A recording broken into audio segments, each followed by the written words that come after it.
Hey guys! It's been a while since I've been on here, and I wanted to jump right back in because I feel like some things have been coming up and moving me to share something with everybody. Lately, the spring conversation in a lot of my sessions with family, different things that have been going on, has been really good friendships and how to make really good friendships. I recently read an article in Psychology Today about how, as adults, we don't really make the kind of friends that we used to make as children. We don't have the same type of like bond. If you went to school with somebody, you kind of had to go through the same things. You had that crazy teacher together, or you had that same clique of girls or whatever that used to bother everybody. You can relate with those experiences, right? Or you grew up in the same town or city or area. But when we're adults and we've moved and we've created our own families, or maybe we haven't, we start to get people who are not necessarily from our area, don't share our culture, don't share our experiences. Maybe the only experience that we have in common is work, right? Maybe the only experience we have is church or whatever event that we're going to.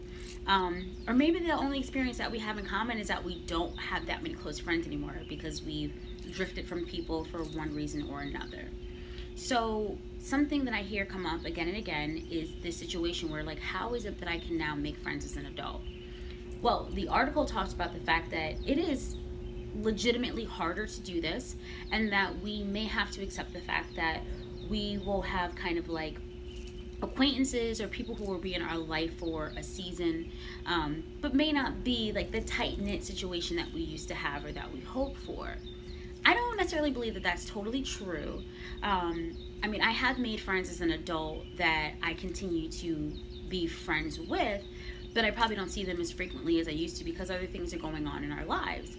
It doesn't mean that just because I stop talking to you, I won't be able to reconnect with you later. It doesn't mean that I can't share deep things with you just because you weren't my childhood friend. So it is possible.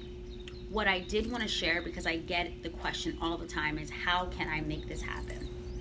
This is kind of like dating. I hate to make it like that, but any type of relationship you have and you try to build is going to be the same type of concept with making yourself available to have these connections. So one of my main tips that I have for anyone who's trying to make a new friendship or any type of relationship or connection, even if it's networking in business, same thing. You have to put yourself out there. How do you do that? I love Netflix. I love being home. I love being on my couch. Don't get me wrong. But if my mission is to go out there and connect with new people, I have to go out there. The new people are not going to come to my couch. They're not going to come to my Netflix. Maybe after we connect, we can come hang out, but I have to get out there. Number one tip I tell all my clients, I love this, I live by it, is meetup.com.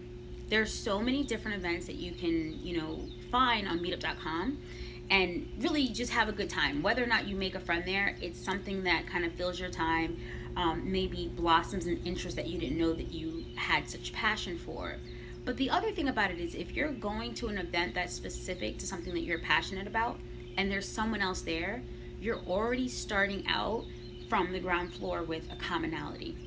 You already know that this person who potentially can be, a hangout buddy is someone who likes doing things that you like to do. So you probably want to be more specific about picking the types of meetups that you do. Don't pick something just because it was available that night or the Saturday that you have free and it's not really something that you're interested in. Because if you go to like a knitting meetup and you actually hate knitting, and the new person that you talk to is obsessed with it, you're going to be annoyed every time they want to do like another knitting event, or that's all they want to talk about or whatever. You want to go do something that you actually are interested in and that other person has the same interest as you. The other thing that I see happens is, even if I do push someone to go to a meetup, it's very possible that we all deal with a lot of anxiety. So someone might go and then decide that they don't really want to talk to anybody once they're there. They might decide that no one's really going to want to connect with me, and they just shut down. And we do this whole thing where we people watch and we back up, and as soon as the event is over, we pick up our purse and we run out of there. That's not going to help you with your mission. If you want to actually connect with people, you have to open up and let them know a little bit about yourself. And you have to ask them questions. That's huge. If that's for networking, for dating, for friendships, ask people questions about themselves. People want to know that you're interested in them, that you really want to know about them, because they're probably just as anxious as you, and hoping and praying that somebody will ask them a question and give them an opportunity to talk, because they're afraid to walk over themselves and talk to you. So if you really want to connect with someone, you might have to be the connector that pushes yourself out of your comfort zone and talks to them. What's the worst that could happen? Honestly, if you talk to someone and they think that you're silly or you're weird, so what? You've never met this person before. You don't have to be around them again. What's the worst that could happen if you go and you talk to someone and they're not interested? Nothing. Just talk to the next person. Go to the next meetup. Go to the next event. Besides meetups, there's different things that you can do. If you just have like a cause that you're passionate about, you can volunteer on a regular basis with certain organizations. You will have a common interest with someone else and a common passion with someone else. I have family members that every Saturday they volunteer with the church. They go into neighborhoods, they collect donations, they give out things. They have started to connect with other people, one in the communities that they go to, and obviously with like the church that they are working with and the people who are also passionate about that cause. So those are other ways to connect with people, either meetup or committees or things that you're passionate about. Going to music concerts. Yeah, we go to a music concert because we want to listen to music and we love the artist, right? But what's wrong with talking to the person next to you during an intermission, or somebody who's online with you, just sparking up a conversation? Ladies, this is specifically for you. I know that you cannot imagine how hard it is for guys to go out there and get girls, but this is the thing. It's like they try and they try and they try, and they get rejected on a regular basis, and eventually they will connect with somebody, but they don't give up. We're not used to having to kind of put ourselves out there in that way and be the one who's trying and trying and trying. And this is for a friendship. This isn't for a romantic thing. But we have to try to apply some of those rules that these guys have been applying for years and years for us, just for us trying to connect with friends. It does take effort. It takes intention. But outside of that intention, sometimes you're not going to just connect with people and get the friendship that you're looking for.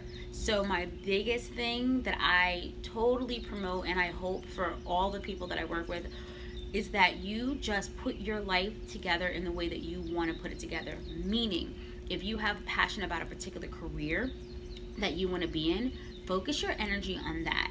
If you have passion about a cause or whatever, focus your energy on that. If there's something with like your self-development and growth that you really want to focus on outside of other people, put your energy on that. I truly believe that when you're in the position where you feel very aligned with like your own goals and yourself, people are going to be attracted to that light that you have going on with you. People are attracted to people who are already happy, already joyful. They want to figure out how you did it and how they can get some of it. It's like a moth to a flame. People just keep coming and coming. So once you're in the position where it's not like a negative, like I don't have friends and I don't have this, I don't have that, but I have an abundance of this and that, it would be nice to have this extra. People are drawn to that. So get yourself in a place where you are at peace with yourself, and other people will want a piece of that peace. So those are just a couple of tips that I have around that. And if anyone has any comments or questions, go ahead and leave that below. I definitely work a lot with people specializing with helping them make connections with other people. So if that's something that you have any curiosity about, you can always message me and I can give you a couple of tips here and there, or you can obviously always come and see me. But at the end of the day, what I really want everyone to do is always, always, always choose whatever your joy is.